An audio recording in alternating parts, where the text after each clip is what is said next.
My name is Otis. On this video is a poem story about Gordon. We can't be sure that his name was Gordon. Some people think his name was Peter. I'll call him Gordon. You know his picture. Here, I'll show you.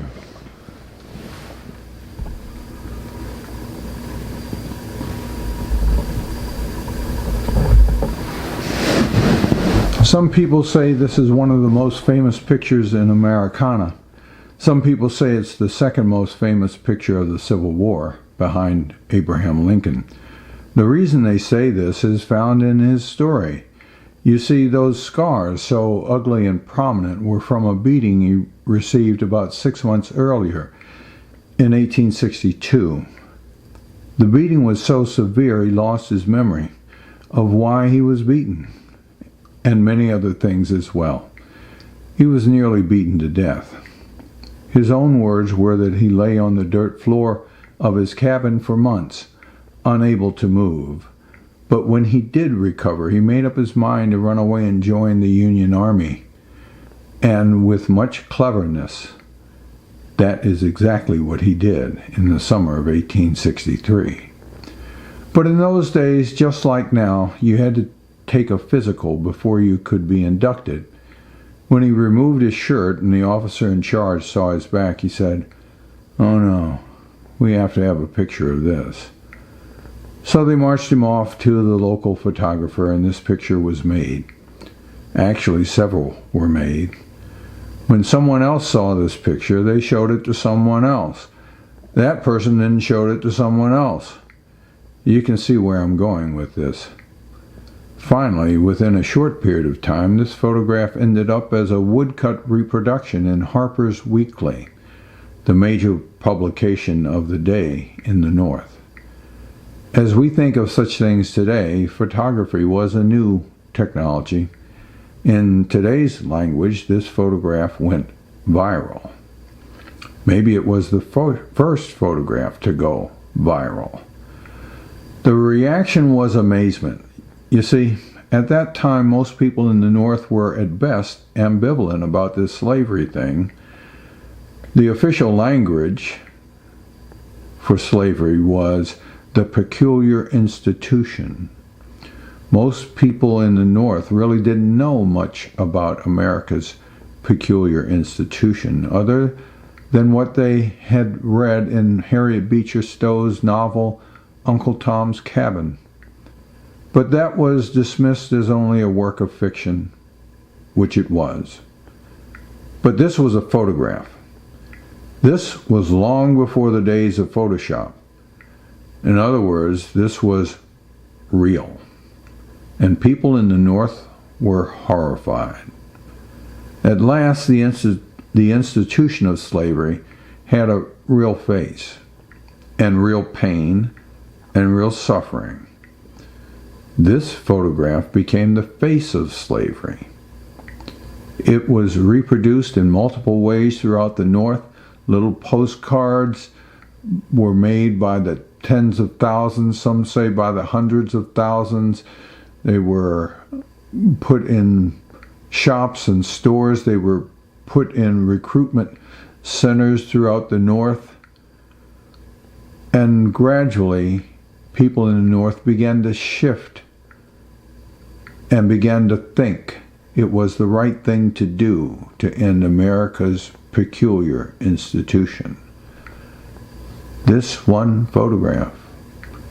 It is a big deal in history. When I found out the backstory of this photograph, I said I want to do a poem about Gordon. So much is owed to him, and it is the least I can do. So here's the poem. Its title is For the Desires of Gordon with Respect. The time is 1863. Perhaps my punishment was because I knew A from B, or because I desired to know X from Z. Perhaps it was because I desired to know anything about numbers when placed before me, and then cipher them. Multiplication, division, never heard of them. Where do they live? What is the meaning of 3/5 of a man? But perhaps my punishment was because I desired to be able to read the Bible for my own self and then lead a prayer for deliverance with stories of glories not of this earth but beyond. Whatever the message chiseled into your heart, it was done with the same bluntness as the dull caring you provided for me and my kind. Your hatred of us was writ small in your heart and large in our minds. And it was all made up by you, to ensure all our dignity in this life was washed away before it ever had chance to take solid root by using both lash and boot. Thinking this through, perhaps my punishment was because I desired to have shelter, to protect against the chill of the cold and damp when it comes to invade my bones, or to have water while it was cool.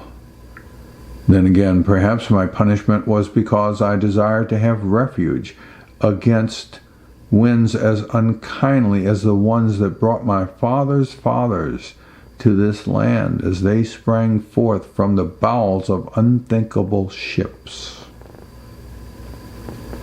But perhaps it was because I failed to disguise my sadness each time I realized my hands could not sense my child through the casing of my calloused skin. At best, I could hope my child would remember my smile and pass it down, regardless of cattle-like chattel last names. Just maybe it was because I desired to look a man in the eye, a white man, any man, of any height. After all, swells of indignation would come to drown me should I lift my head to see more than just the ground around me. But perhaps it was for no good reason at all, and you just wanted to kill on me that night. You came to steal all manner of humanity from my eyes, with a great war to be etched across my back, whipped until my senses leaked out, whipped beyond all believing, whipped beyond even being able to have a remembrance of my presence in this world. But a body did remain, and in time I came to recognize it was mine. As the lash rolled up and down my skin in attempts to find new communion with my flesh in fresh spaces, I understood that my mind had been bent and shaped and banged to accept what you gave me in the proportions you desired. You gave credit for the sinew in my body while denying the possibility of any reasoning in my mind. I was forever to never be too tired or slow, and yet still to dance the quadrille with only airy, bouncy steps after having hoed my clean row for the day. Until that night, my hopes did reside in embers and soot deep within me, and on moral timbers that were rotten to the core and teetered upon themselves. That night I looked into the face of death, and I found it ugly, scarred, and pockmarked. You see, I had lost all feeling for the appropriate distance between my desires and my well-being. At last, the burning of the fuel in your engine of hatred brought heat to my purpose. I came to understand that these bindings were so tight they could not be slipped once loosed. So I did run and forage once the hell inside my head flowed out, with determination in each step, knowing not what would lay before me for either my legs or my providence. Running with uncertain steps, in ill-fitting shoes, and on uneven land, I did duck and dive from the sun by day and the patrollers by night. Made them think I was but a worthless tree stump. I did find my way and crisscrossed the roads more deftly then your fingers can now navigate the scars on my back, running from dark place to dark place, knowing there will be light. My only questions were whether it shines as friend or foe, and will it last long enough for me to get to it? I know that blue is better than gray. That is what they say, and I believe them. I just needed to find the way, and I did. I raised myself up through my once open wounds to freedom. I now know our country was born with a great big racial stripe down the middle of its back. Great big, right down the middle. It is difficult to imagine what level of erasure or caustic compound will remove it. No, it is more like a smooth scar on the back of the head where the hair will never again grow. I will pray there can be a day of salvation from this destiny. I don't know what the future will hold, but it contains hope. And though I cannot hold that in my hand, it is more than I have ever possessed. And I now know it is only drops of blood that will cause you to live out your creed and place more than just a stitch over a sin that is bursting at its seams. I cannot write my name more than the content of my distinctive X, but I can mark with confidence and equal the force applied to elevate the largest X on my back. Each roush and rent in my skin was worth the tear. I might relinquish my life, but I will die a man's death and not that of a beast. I will reach into the very jaws of hell and pull its jagged teeth out. With no slack in my jaw, I reclaim my humanity, because even on the very floors of hell, love and honor come first.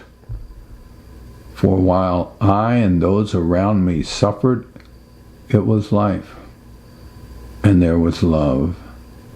And as long as there was love, it was worth the pain. You see, the sound of a mind breaking is much worse than the sound of a bone snapping. And now I am ready, and I pose for this photograph. It is what is asked of me. There is something special about me that is unique, something to be remembered through time.